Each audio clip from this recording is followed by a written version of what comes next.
जनपद का सम्मान है।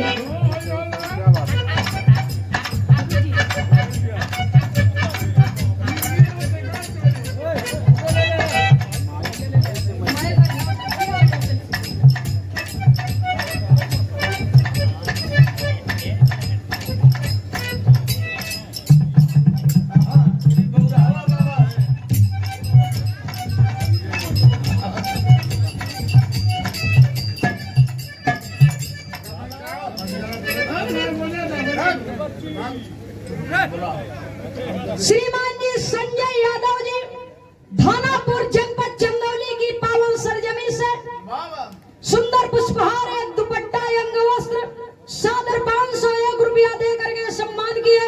और श्री श्री बाबा वीर पौरहवा धाम की ओर से एक प्रसाद आया है। बहुत बहुत आपके श्री चरणों में सादर नमन करती हूँ, प्रणाम करती हूँ, आशीर्वाद की कामना करती हूँ।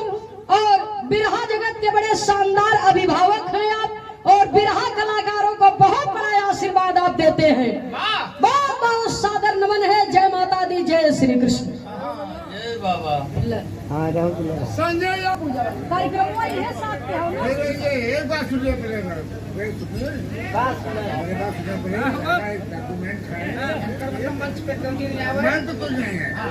तो आप जा करके वहाँ कहिए बाबूजी, हम इसमें कुछ नहीं कर सकते। आप जा करके वहाँ कहिए गार्जियन से, ठीक है? आपके बात का सम्मान करते हैं, लेकिन आप जा करके अपनी बात वहाँ रखें। 7 अप्रैल को कार्यक्रम का आयोजन किया गया है थानापुर की पावन सरजमी पर।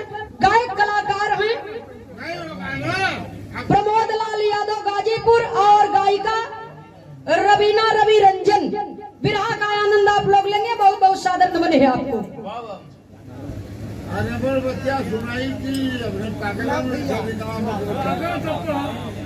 परम आदरणीय माननीय श्री हो जाए कहा था माननीय गुलाब भैया जी की ओर से और हमारे बाबूजी के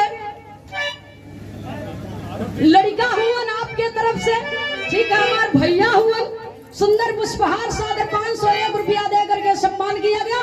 बहुत बहुत भैया जी को सादर नमन है।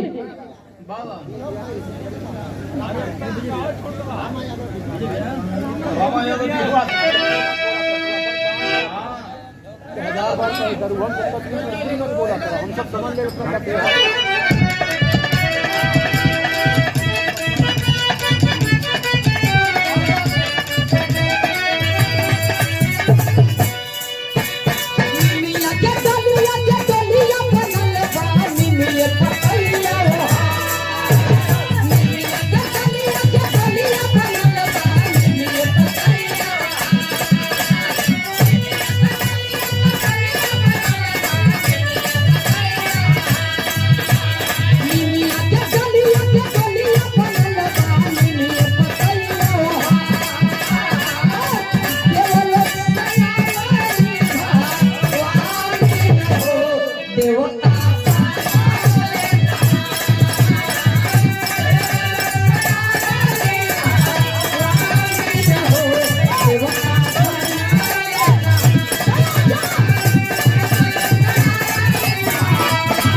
बिगड़ गई बाबूजी तो एको भगवान साथ दे ही वही न बनल बनावल इज्जत खराब हो जाए। लेकिन हमार कहना है बाबूजी,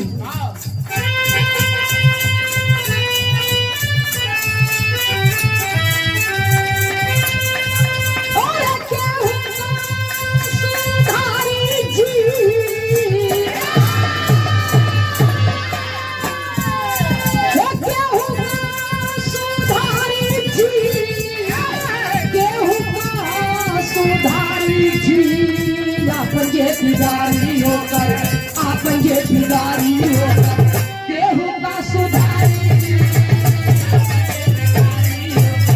केहू का सुधारी